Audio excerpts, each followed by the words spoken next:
सभी साथियों को राम राम। जो साथी मेरी आवाज सुन पा रहे हैं उन सभी साथियों से मेरी विनती है, साथ के साथ आप वीडियो को शेयर करने का काम करिए, क्योंकि ऐसी ऐसी चीजें आप लोगों के सामने है। अगर आंख खोल कर देखोगे तो आप लोगों को राजनीति की आंख मिचौली का अच्छे से पता लग जाएगा।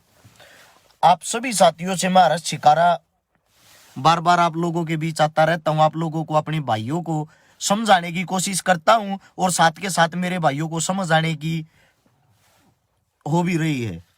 मैं अभी आप साथियों के सामने एक बात बताता हूं। सबसे पहले तो हमारे डॉक्टर साहब देवेंद्र भलारा जी, जिनको चंडीगढ़ में गिरफ्तार किया गया है, उसके साथ में एक अपना देसी पत्रकार है।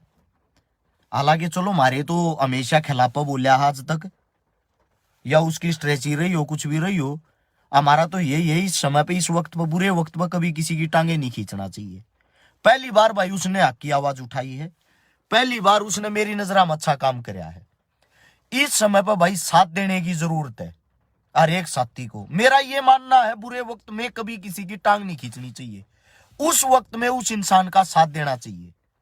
आपसी कोई भी कया सुनी हो या द्वेष भाव हो, वे चीजें बाद के लिए छोड़ देनी चाहिए। अब भाई आप लोगों के सामने आज खुशखबरी है, स्पेशल पंजाब वाले भाइयों के लिए। आप दिल्ली के बॉर्डर पर आए थे, आप लोगों को आतंकवादी बोला गया था। आतंकवादी बोलने वाली टीम का मुखिया हमारा साहब आज आपके पंजाब में रैली करने के लिए आया है। मैं आप लोगों से देखना चाहता हूं, उम्मीद कर रहा हूं आप उसका कैसा स्वागत करते हो। भारत देश का राजा कम से कम 20,000 आदमियों की तो फौज अपनी सुरक्षा के लिए लेकर आएगा। कितने आदमियों की? 20,000 आदमियों की सेना अपने साथ लेके आएगा अपनी सुरक्षा के लिए। कदे तेरे डले लाग जा, कदे तेरे काले झंडे दिखा दे। एक अच्छी खबर भी, उत्तर प्रदेश के अंदर काले झंडे दिखाने पे एक आदमी को गोली मारी गई। ये मैं बात भारत की कर रहा हूं, तालिबान की नहीं। आप लोगों के लिए अच्छी अच्छी चीजें, अच्छी बातें बताऊंगा। मेरे सभी साथियों से एक विनती है भाई, शेयर करते रहे, इस आवाज को ना दबने दे। शेयर का बटन होगा नीचे की तरफ, उसको दबाओगे ना, 16 हाथ ने लिखा पाओगा शेयर टू ग्रुप। सभी ग्रुपों में इस वीडियो को शेयर करने का काम करे, वरना आप लोग दोबारा से गुलाम हो चुके हो। सबसे पहली चीज, एक्टर शूटिंग कर रहे हैं, नेता बड़ी बड़ी रैलियां कर रहे हैं, खिलाड़ी क्रिकेट खेल रहे हैं, और आम आदमी घर बैठ के कोरोना से लड़ रहा है। ये जिम्मेदारी हमारे पे ही है भाई, कि हम कोरोना से लड़ेंगे, हम अपने घर बैठेंगे। क्या आप लोगों की जिम्मेदारी नहीं है? गरीब आदमियों के धंधे ठप हो रहे हैं, सबकी दुकानें बंद हो रही हैं। बड़े बड़े उद्योगपति अपने काम धंधों को बंद नहीं कर रहे, वो अपने रेट को डबल कर रहे हैं। क्या कोई बड़ा मॉल बंद है? नहीं है। क्या कोई बड़ा होटल बंद है? नहीं है।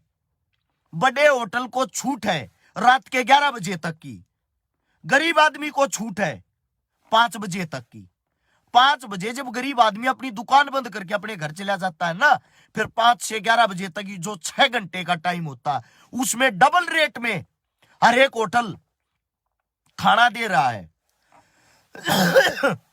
बड़े बड़े मॉल डबल रेट में आप लोगों को अपनी चीजें बेच रहे हैं। शराब की दुकानें 24 घंटे खुली हुई है। क्यों भाई? क्योंकि शराब जो होती है ना, शराब, उससे सरकार को फायदा होता है, टैक्स मिलता है। अपने फायदे की चीजों में कोई कोरोना नहीं। अगर आप रोड पे घूम रहे हो ना, पुलिस वाला आपको पहले तो लठ मारेगा, उसके बाद आपका 1000 रुपए का चालान काटेगा। किस लिए?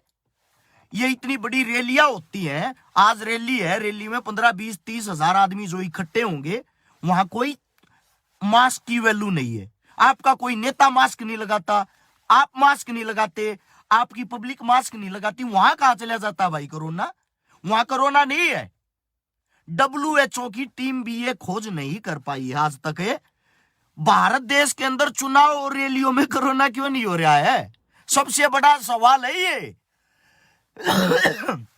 मेरे को खांसी है, जुकाम, बुखार है, मेरा गला खराब है, मैं गारंटी देता हूं मैं अभी चेक करवा के आऊंगा तो मेरे को कोरोना पॉजिटिव बताएंगे, लेकिन मैं इतना मूर्ख नहीं हूं। मैं वहां लेट के अपने आप को कोरोना पॉजिटिव घोषित करूंगा। मैं अपने घर रह के अपना गर्म पानी पीऊंगा, गर्म चीजें खाऊंगा, अपना इलाज करूंगा। मेरे को दुख हो रहा है इस बात का। गरीब वर्ग, कमेरा वर्ग, अरे सब मूर्ख इंसानों, आप लोगों के धंधे ठप हो रहे हैं। मेरी बोलने की हिम्मत नहीं है, लेकिन मैं बोलने की कोशिश कर रहा हूं। मैं आप सभी साथियों से पूछना चाहता हूं, भाई आप लोगों की दुकानदारी बंद हो रही है, गरीब मरता जा रहा है, आप लोग अपने लिए आवाज क्यों नहीं उठा रहे? आवाज उठाने वालों को जेल में डाला जा रहा है, आप लोग एक क्यों नहीं हो रहे? आप 4200 आदमी अब इस तमाशे को देख रहे हो। आप सभी साथियों से मेरा सवाल है, जहां शराब की लाइन लगती है वहां कोरोना नहीं फैलता, जहां इतनी बड़ी रैली होती है वहां कोरोना नहीं फैलता। क्या कोरोना इतना शाना है, उसके अंदर इतनी मानसिकता उसकी इतनी बड़ी है क्या कि उसको पता है ये साहब की रैली है, यहां नहीं फैलना?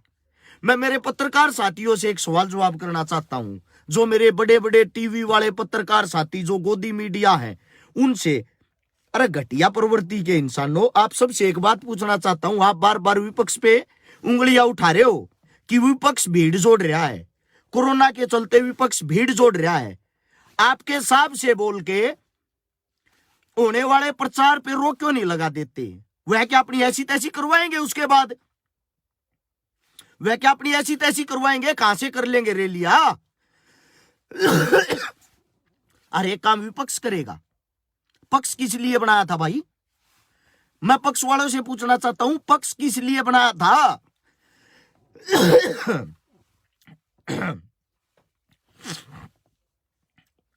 एक सबसे बड़ी बीमारी आप लोगों के सामने, पूरे चुनाव की हर एक वीडियो सुनता हूं, जितना भी चुनाव चल रहा है ना उसके अंदर हर वीडियो सुनी, एक भी चुनाव में शिक्षा की, स्वास्थ्य की, नौकरी की, रोजगार की कोई भी बात नहीं। एक भी चुनाव की, एक भी नेता के मुंह से इन चीजों से मिलती जुलती कोई बात नहीं। हर चुनाव में अगर कोई बात चल रही है तो सिर्फ एक बात, वो है हिंदुत्व को लेकर। हिंदुत्व खतरे में है।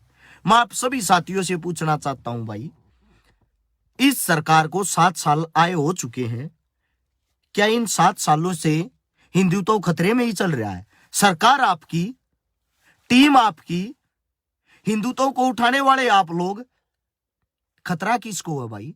जब आप 7 साल में इन चीजों को मजबूत नहीं कर पाए हो तो यह मजबूती कब होगी? एक भी रोजगार की आप बात नहीं करते हो। स्कूलों को आपने बंद कर दिया है, कॉलेजों को आपने बंद कर दिया है। क्यों? पढ़ाई करोगे तो कोरोना फैलेगा। अच्छा नारा, दारू पियो कोरोना को भगाओ। जहां दारू पीते हैं वहां कोरोना नहीं। एक मेरा भाई कह रहा, तू नेता बन जाए, ऐसे तेरी कोई नहीं सुनेगा। बिना बने भाई इतने सुन तो रहे हैं। ये देख 4,500 आदमी देख रहे, ये सुनने के लिए ही मेरे को देख रहे हैं। मैं भाई आप सभी साथियों से एक विनती, एक आग्रह करता हूं, अगर आप लोगों को सुरक्षित रहना है, आपके नजदीक कहीं भी सांप की रैली हो वहां डेरा डाल लो। 100% गारंटी के साथ कहता हूं, एक भी आदमी को कोरोना नहीं होगा, एक भी आदमी बीमार नहीं होगा। इनका प्रचार करो, जो ये बता रहे वह करो। इनकी जो सरकार है उनके साथ जुड़ो। अगर आपको कोरोना हो जाए तो मेरे को बता देना। सरकार रैली के बाहर किसी के चालान काट के दिखा देना, वहां भी सब बिना मास्क के आते हैं। है किसी में हिम्मत यह कार्य करने की?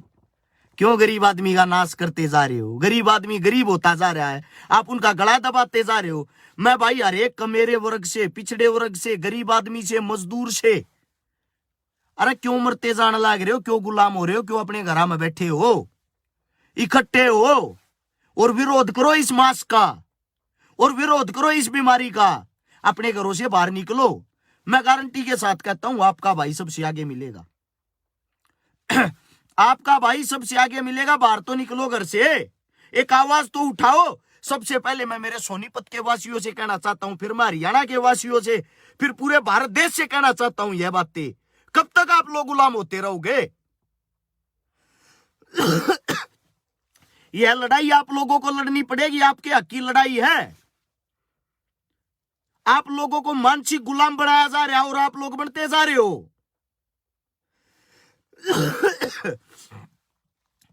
भाई मेरे से ज्यादा तेज बोला नहीं जा रहा, और बिना तेज बोले मन ना मजा नहीं आया कर, क्योंकि जब तक किसी बात पर हंगा नहीं लावार को बात समझ में नहीं आवा ना, मन ने 1% भी मजा नहीं आता। भाई हमारे पुरखों ने पहले अंग्रेजों की गुलामी झेली, अब इन तानाशाही कुछ कुत्तों की गुलामी झेल रहे हैं। शर्म की बात, दुर्भाग्य की बात ये हमारे लिए।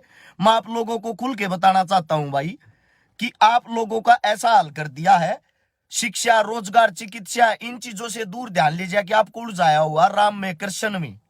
गर्व से कहो हम हिंदू हैं, रुके मरवा में हैं। भाई जब एक दलित पर इतना बड़ा अत्याचार होता है इस देश के अंदर, जब वो आपका हिंदुत्व तो कहां चला जाता है? आप सभी साथियों से पूछना चाहता हूं, जब एक हिंदू का बलात्कार होता है, जब आप लोगों का हिंदुत्व तो कहां चला जाता है? आप लोगों ने जातिवाद को बढ़ावा दिया, आप लोगों ने धर्मवाद को बढ़ावा दिया। जब कहीं भी आप लोगों को हिंदू प्लस मुस्लिम दिखाई देता है ना, हिंदू और मुसलमान की यह लड़ाई है, वहीं आप अपनी मीडिया को खुदा देते हो और बोलते हो इस मुद्दे को बढ़ा चढ़ाकर दुनिया के सामने पेश करो। जब कोई बलात्कार हिंदू प्लस मुस्लिम का होता है, वहीं आप अपनी मीडिया की जान झोंक देते हो, इस चीज को बढ़ा चढ़ाकर लोगों के सामने पेश किया जाए। आप लोगों ने क्या कभी यह सोचा बलात्कार को कैसे रोका जाएगा? आप लोगों ने सिर्फ मुद्दे को बढ़ावा देते हो और उससे अपनी वोट बैंक राजनीति चमकाते हो। आप लोगों के नारे ऐसे होते हैं सिर्फ धर्मवाद से जुड़े हुए। क्यों भाई? आप सर्टिफिकेट दोगे तो हम हिंदू हैं, आप अगर सर्टिफिकेट नहीं दोगे तो हम क्या हिंदू नहीं है? हमारे को हमारे धर्म का पता नहीं है? हमारे को हमारे श्री राम श्री कृष्ण भगवान का पता नहीं है क्या? यह चीजें खाली 2014 में आपकी सरकार आने के बाद ही पैदा हुई। उससे पहले श्री राम इस पृथ्वी पर नहीं था, उससे पहले कृष्ण भगवान इस पृथ्वी पर नहीं था क्या? जो आप लोग बार बार लोगों को फोर्स करके, उनका माइंड हैक करके उनके दिमाग के अंदर एक ही चीज घुसा रहे हो, यह धर्म की, यह जाति की, यह मजहब की। दिखाना क्या चाहते हो? देश को कहां लेके जा रहे हो? एक अच्छे नेता का काम होता है अपने देश के लिए कार्य करना। एक अच्छे नेता का काम होता है देश के लिए कुछ अच्छे फैसले लेना। आप फैसले ले रहे हो कि अस्पताल, सरकार अस्पतालों से, पढ़ाई से कोई लेना देना नहीं रखेगी। सरकार लेना देना रखेगी शराब से, सरकार लेना देना लगेगी लोगों को आपस में लड़ाने झगड़ाने से, सरकारें लेना देना रखेंगी अपने कार्यकर्ताओं से। इनसे अलग आप लोगों का ध्यान कहां है? अगर आप बीमारी की बातें कर रहे हो, मैं आप सभी साथियों से एक बात पूछना चाहता हूं। दिल्ली के अंदर शादी में सिर्फ 20 आदमियों की छूट है, 20 आदमी आ सकते हैं, उससे ज्यादा नहीं। अब उत्तर प्रदेश में चुनाव है, उसी से यूपी का बॉर्डर लगता है भाई दिल्ली से। 20 कदम आगे चलते ही 200 आदमी शादी में आ सकते हैं। क्यों? क्योंकि यूपी में चुनाव है तो 200 आदमी आएंगे, 200 की छूट है। अब दिल्ली में इनकी सरकार नहीं है, केजरीवाल की सरकार है, तो दुश्मन की कमर तोड़ने की कोशिश हमेशा रहती है, पार्टी कोई हो। वहां 20 आदमी आ सकते हैं। ऐसा ड्रामा क्यों करते हो? क्या कोरोना पागल हो रखा है? उसको इतना पता है दिल्ली में ज्यादा हैवी है, यहां 20 आदमी आएंगे। बॉर्डर कूदते ही उत्तर प्रदेश में 200 आदमी आएंगे। अरे क्यों ड्रामा कर रहे हो यार? अपनी एक पार्टी चमकाने के लिए, अपनी एक राजनीति चमकाने के लिए इतना बड़ा खिलवाड़, इतना बड़ा ड्रामा। मैं आप सबसे पूछना चाहता हूं, भर्ती कैंसिल पे कैंसिल, कैंसिल पे कैंसिल। हमारे हरियाणा में खासकर बेरोजगारी में आप सभी को शुभकामनाएं। हरियाणा प्रदेश पहले नंबर पे आ गया, नहीं पता होगा ना इस बात का। बेरोजगारी में नंबर 1, भर्ती रद्द कराने में नंबर 1, पेपर लीक होने में नंबर 1, काले काम करवाने में नंबर 1। गर्व से कहें या बेशर्मी से कहें, मैं मेरे हरियाणा की बातें कर रहा हूं। ये अगर हम सवाल जवाब करें, हमारे को अंदर डाल देते हैं, कोई केस लगा देते हैं, कुछ भी। मैं मेरे मूर्ख भाइयों से जो आंखों पर पट्टी बांध के इनके नारे लगाते हैं, इनका झंडा उठाते, उनसे पूछना चाहता हूं, आपके काका ताऊ बाप 1.25 साल बॉर्डर पर पड़ कर रहेंगे, किसी का कोरोना होया? कोरोना के कारण कोई मौत हुई? अरे मूर्ख इंसानों, हम जब इतने मजबूत आदमी, इतने स्ट्रोंग आदमी, हमारा खाना इतना अच्छा है, ये छोटी मोटी बीमारी हमारे लिए क्या मायने रखेंगी? आप लोगों की नीयत में, आप लोगों के दिमाग में कोरोना बांट दिया इन लोगों ने। आप इससे बाहर निकलने की कोशिश ही नहीं कर रहे। आप इससे बाहर जब तक नहीं निकलोगे, आप फसड्डी होते चले जाओगे। आपका धंधा फेल हो रहा है या नहीं हो रहा? जोर से बोल के बताओ, आपका धंधा खत्म हो रहा नहीं हो रहा? साहब रैली पे रैली, धड़ाधड़। कोरोना इसका सगा भाई, फोन से बातें होती हैं उनसे कि साहब जी आपकी रैली में मैं नहीं आऊंगा, बाकी सब जगह मैं बैठा हूं। अब तेरी ऐसी तैसी।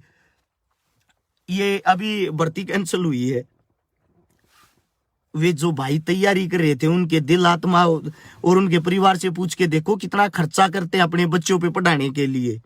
पहले तो उनको बाहर भेजते हैं, एक्स्ट्रा क्लास दवाते हैं, उससे अलग उन बच्चों के लिए अलग से रूम दिवाते हैं, उनकी पढ़ाई के लिए अलग से खर्चा उठाते हैं, फिर अचानक से भर्ती कैंसिल। कितनी पीछे चला गया वो इंसान। एक गरीब आदमी अपने घर में दूध बेच के, एक गरीब माँ अपने घर में उपले गोशे बेच के, एक गरीब आदमी अपनी फसल बेच कर अपने बच्चे को, अपने बेटे को तैयार करता है, और आप जैसे मूर्ख नेता उनकी कमाई को खाका हाथ झटका के उनको ये बोलते हो, मित्रों पढ़ाई में कुछ नहीं रखा, घर बैठ के हमारी रैलियों का प्रचार देखे। क्या ड्रामा है ये? मतलब एक आपकी जय जयकार लगाने के लिए पूरे भारत देश को बंद करके उसके घर बैठा दिया है। क्यों? आप लोगों को यह पता है, उत्तर प्रदेश से जो चुनाव जीतता है वही भारत देश का राजा बनता है। अगर उत्तर प्रदेश आप हार गए, प्रधानमंत्री ही हार गया, ये समझ लो। प्रधानमंत्री गायब हो गया देश के अंदर से। इसी चीज पर आप लोगों ने इतना जोर लगा रखा है कि उत्तर प्रदेश में चाहे मर्जी जो हो जाए, उत्तर प्रदेश हमें हारना नहीं है। कोरोना की ऐसी तैसी, भारत देश की ऐसी तैसी, शिक्षा स्वास्थ्य की ऐसी तैसी, कोई बाढ़ में जाए, हमें कोई भी चाकू चलाना पड़े, हमें हर हाल में झूठ बोल के या सच बोल के यूपी जीतना है। और आप इतने मूर्ख आदमी हो, उसी जय जयकारे में, उसी चीजों में फंसे हुए हो। मैं आप सभी साथियों से कहना चाहता हूं भाई, स्कूल वालों से, कॉलेज वालों से, भाई स्पोर्ट्स पर्सन से, और भाई जितने भी मेरे साथी काम धंधा करने वाले, सबसे एक बात कहना चाहता हूं, घरों से बाहर निकल लो मेरे भाइयों। हाथ जोड़ के विनती है इन घटिया सरकारों के खिलाफ। पक्ष हो या विपक्ष, इनका काम यही होता है, यही ड्रामा करना। देश का भट्ठा गोल करके धर दिया इनने। जब तक थारे बालक आगे नहीं आऊंगे, पढ़ा लिखा तबका आगा का आवाज नहीं उठावेगा, आप लोग आगे नहीं बढ़ सकते। एक पढ़े लिखे इंसान डॉक्टर देवेंद्र भलारा ने आवाज उठाई, उसको चंडीगढ़ पुलिस ने पकड़ रखा ऐसे जैसे वो बहुत ही बड़ा आतंकवादी है। हद होगी यार इस देश के अंदर। इतने बड़े इंसान ने इतनी बड़ी बड़ी बातें बोली, लाख लाख रुपया की एक बात बोल रहा है कि, और मैंने तो चैलेंज कराया था, अब भी उस चैलेंज को एक्सेप्ट करने वाला कोई पाया ही नहीं है। कदे मेरा फोन नंबर नहीं मिल रहा हूं, मैं दोबारा से बताता हूं, 839 88 88 901 मेरा फोन नंबर है। अगर किसी को बीमारी है, कोविड या इससे रिलेटेड कोई भी, और ये कहता है खतरनाक बीमारी है, मैं बेड शेयर करने के लिए तैयार हूं भाई। उस कमरे में मेरे को बंद कर दो, मेरा कोई भी इलाज नहीं करवाएगा, कोई भी डॉक्टर मेरे को सुई नहीं लवाएगा, ना ही आप लोगों की दवाई चाहती। सबके सामने कैमरे लगा और उस कमरे को लाइव चलाना, मैं देखता हूं मेरी मौत होती या नहीं। अगर मेरी मौत होती है, मेरी मौत का स्वयं जिम्मेदार मैं हूंगा। आपकी एक भी दवाई नहीं लूंगा, इस चीज की गारंटी है। कमरे से बाहर नहीं जाऊंगा, आपसे अलग कुछ खाऊंगा नहीं, वहीं लेट के वही नॉर्मल चीजें खाऊं पीऊंगा। अगर यह बीमारी सच में है तो मेरे चैलेंज को एक्सेप्ट क्यों नहीं करते? मेरे चैलेंज को एक्सेप्ट करो, और एक्सेप्ट करके मेरे को मार के सबके सामने ये दिखाओ सच में कोरोना है।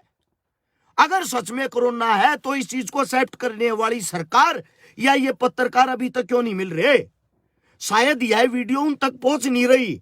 मैं मेरे सोशल मीडिया वाले सभी साथियों से अरज शिकारा हो सवास में कह रहा हूं, भाई इस चैलेंज को एक्सेप्ट करवाओ, इन तक यह वीडियो पहुंचाओ कैसे न करके। शेयर का बटन नीचे की तरफ होगा, उसको दबाते रहो। 16 हाथ ने लिखा, अगर शेयर 2 ग्रुप 10-10 20-20 ग्रुपा में शेयर करके इसको आगे पहुंचाओगे तभी तो इन मूर्ख इंसानों तक यह वीडियो पहुंचेगी। यह जो देश के युवाओं को खा गए, देश की नौकरियों को खा गए, देश के गरीबों को खा गए, देश के किसानों को खा गए, देश के हर एक पिछड़े वर्ग को खा गए, लोगों को इन्होंने मानसिक गुलाम बना दिया। इनको अगर कोई चीज दिखाई देती है तो सिर्फ इनका चुनाव और हिंदू मुस्लिम, किसी को यहां किसी से कोई द्वेष भाव नहीं है। अगर कहीं लड़ाइयां होती हैं तो उस मुद्दे को तुल यह इंसान देते हैं, उस मुद्दे को बड़ा यह इंसान बनाते हैं। आपको भाई से भाई को लड़वा रहे हैं, आपको आपके भाई से लठ मरवा रहे हैं। कोई भी पुलिस प्रशासन ये नहीं चाहती हम किसी का चालान काटें, कोई भी पुलिस प्रशासन ये नहीं चाहती लोग घरों में रहे। मजबूर हैं वो इंसान, इन लोगों ने मजबूर कर रखे हैं। हमने बातें भी की है ऑन द रोड, हमने पूछा भी है भाई साहब कोरोना है या नहीं है। बोला भाई के करा, सरकार के ऑर्डर है, मजबूरी हमारी। मैंने हरियाणा के उप सीएम जिसको बोलते हैं श्रीमान दुष्यंत चौटाला जी, उनकी हर एक एक चीज देखता हूं डेली, उसके पेज पे जाके देखना, खुद वो पोस्ट शेयर कर रहे हैं। एक जगह भी उन्होंने मास्क लगाया हो, उनके आसपास के सिक्योरिटी गार्डों ने मास्क लगाया हो, उनके आसपास खड़ी जनता ने मास्क लगाया हो। जब आप लोगों को ही कोरोना से खतरा नहीं है, जब आप लोगों को ही मास्क हटाने से कोई बीमारी नहीं छूती, हमारे को कैसे छूलेगी भाई? मेरी बातों को समझने की कोशिश करो। और जब कोरोना इतना भयंकर विकराल रूप ले रहा है आप लोगों की नजरों में, हम भी अपने घर बैठ जाएंगे। एक काम करो, सबसे पहले जो आपकी ये चुनावी रैलियां और इनको बंद करो। और मैं मेरी मासूम जनता से भी एक बात कहना चाहता हूं, सबसे बड़े मूर्ख आप हो यार। इनकी रैलियों में जाके जो भीड़ इकट्ठी कर रहे हो, इनकी रैलियों में जाके जो यह कदम आप लोग उठाते हो, आप लोगों से मूर्ख कौन है? अपने पैरों पर अपने आप को लाठी मार रहे हो। कोरोना की आड़ में देश को बेचा जा रहा है, इससे अलग कुछ नहीं है। समझने की कोशिश करो यार, समझो थोड़ा बहुत इस चीजों को। अगर अब भी आप मूर्ख रहे तो मूर्ख ही रहोगे। मैं आप सभी साथियों से कह रहा हूं, अपने आदमियों का एक दूसरे का साथ दो। सबसे पहले इन दुकानों को खुलवाने की कोशिश करो। जब हमारे गरीब भाइयों के पास रोजगार ही नहीं रहेगा, आप सब बेरोजगार हो जाओगे, फिर ताली और थाली बजाते रहना जो सरकार पहले से ही बजवाती आई है। मुझे घिन आती है अपने भाइयों से, आप पढ़े लिखे होकर मूर्खों वाली चीजें कर रहे हो। आप घिन आती है मुझे इन पत्रकारों से जो कह रहे हैं विपक्ष भीड़ इकट्ठी कर रहा है। अरे तुम्हारी ऐसी तैसी विपक्ष कैसे भीड़ इकट्ठी कर देगा? जब पक्ष सीधा एक फैसला ले लेगा कि भाई कोई भी चुनावी रैली नहीं होगी, हम भी भीड़ इकट्ठी नहीं करेंगे। ऐसा है, अगर आपकी सरकार ने इतने अच्छे काम किए ना, मैं गारंटी से कहता हूं अपने घर बैठ के और ऑनलाइन लोगों के सामने प्रचार करो और ऑनलाइन चुनाव जीत के दिखाओ ना। ऑनलाइन आप लोगों ने पढ़ाई करवा रखी है, शिक्षा ऑनलाइन करवा रहे हो, ऑनलाइन आप चुनाव जीत के दिखा दो। एक भी रैली में मत जाना, आपके तो पैसे बचेंगे, प्रचार का पैसा बचेगा, भीड़ इकट्ठी करने का पैसा बचेगा, और आपकी औकात का पता लग जाएगा कि आप लोगों ने सच में कोई काम किया है। अगर आपकी मां ने दूध पिला, इस चैलेंज को एक्सेप्ट करके दिखाओ अपने घर बैठ के अपने फोनों से। जैसे हम लाइव आए हुए हैं ऐसे ऑनलाइन प्रचार करके वोट लेके दिखाओ, आपको ये पता लग जाएगा आपकी बातों में कितनी सच्चाई, कितना दम है। सब fake, A to Z fake. इनको सिर्फ हर दिन किसी न किसी चीज की बधाई देने के बहाने से बैनर छपवाने हैं, लोगों को इकट्ठा करके उनको दारू पिलवानी है, अपने जय जयकारे के नारे लगवाने हैं। अपने पत्रकारों की जेबें ठूस ठूस के भरी हुई है। प्रचार में कहीं भी ये मत दिखाना हमारी पार्टी कमजोर है। प्रचार में लोगों के दिमाग में यह बातें घुसा दो कि कोरोना तो आप लोगों को जान से मार देगा, घर से बाहर निकले, घर बैठो। इनका काम है लोगों को घर बैठा के, और इनकी जो पेड टीमें हैं, जो इनके पेड पत्रकार हैं, उनकी द्वारा बनावटी बातों से यह दिखाना हमारी सरकार एक तरफा जीत रही है। लोग क्या करेंगे? 70% ऐसी जनता है जो हमेशा जीत में वोट गिरना पसंद करती है। जब आप लोग घर में बैठ जाओगे, इनकी बातें सुनोगे ना, आपको लगेगा तो सच में जीत रहे हैं एक तरफा। वही 70% फिर जीत में वोट गिरना पसंद करते हैं। जैसे कि अब की बार इनका नारा था हमारे यहां पे हरियाणा में, अब की बार 75 पार। लोगों के अंदर एक डर था, लोग यह सोच रहे थे सरकार 75 कह रही तो 75 आऊंगी पक्का, पत्रकार 75 कह रहे तो 75 आऊंगी पक्का। ऐसे ऐसे करके कैसे भी करके जोड़ तोड़ के गिर पड़ के सरकार बना गए। अगर सच्चा पत्रकार सच्ची खबर दिखाता ना, इनकी 20 सीट नहीं आती। दुनिया इनसे इतनी भरी हुई है, हरियाणा इतना छक्या हुआ है, 20 सीट आनी मुश्किल थी। लेकिन आप लोग सच्चाई को एक्सेप्ट ही नहीं कर रहे, पता नहीं क्यों। हो सकता है भाई हमारे समझाने में कोई फर्क रहा हो, हम ही आपको समझाने में कोई गलती कर रहे हो। लेकिन अब मेरे साथियों, घरा में चुप बैठने का फायदा नहीं है रे। जैसे किसाना ने, हम सब ने मिलकर जो आंदोलन करया, न्यू कहते झोंको कोन्या झोंकाया ना, और बात भी मनाई, लठ दे का मनाई। मान जाओ एक बार फिर खड़े हो लो, ये इस बात ने भी मानेंगे साची में कोरोना को छुना हम तो थारा बेवकूफ बना रहे थे, खुद यह बात कहेंगे। ये एक बार अपना दम खम दिखाने की जरूरत है मेरे साथियों। समझो आप बात को, मेरी बात समझ में आई हो तो आगे शेयर करने का कार्य करना। और भाई एक होकर एक बार आवाज उठाओ, एक बार इस चीज को हर शहर में, हर जिले में, हर गांव में इस वीडियो को पहुंचाओ, ताकि सब घरों से बाहर निकल के इन चीजों का विरोध करें। अगर 10 जगह भी इन चीजों को लेकर विरोध होता है ना, मैं गारंटी देता हूं दोबारा से आंदोलन 3 दिन के अंदर खड़ा हो जाएगा। और भाई अगर केस लगता है, पिटने छितने की बात आवे है, केस लगवाने की बात आवे, सीधा मेरा नाम ले दियो। अगर अस्यकारा ने कही थी मारते तो न्यू न्यू कर दो, केस लाना उसका लाओ, समझे। मैं अपने आप ही भाई मैं तैयार हूं केस लगवाने को भी, अंदर जाने को भी, पिटने को भी, लूटने को भी, जो भी बात है। लेकिन आप लोग समझने की कोशिश करो, इन भोले भाले इंसानों का धंधा रोजगार खत्म होता जा रहा है, गरीब आदमी और गरीब होता जा रहा है, उनको बाहर निकालना जरूरी है, उनके अंदर हिम्मत बढ़ाना जरूरी है। शायद मेरी बात आप लोगों को समझ में आई होगी। आगे से आगे इस वीडियो को शेयर जरूर करना, और दिल की गहराइयों से सलूट आप भाइयों को जो इतना प्यार मान सम्मान दे रहे हो। हर रोज प्रोग्राम में रहेंगे, 2 दिन से ज्यादा तबीयत खराब थी, अपने घर लेटे थे भाई 2 दिन से। सभी साथियों को राम राम, जय हिंद, प्यार प्रेम अपना बनाए रखें, इनके पत्रकारात इनकी बातें दूर रहो, अपना जीवन जीवो, अपना काम करो। राम राम सभी साथियों को।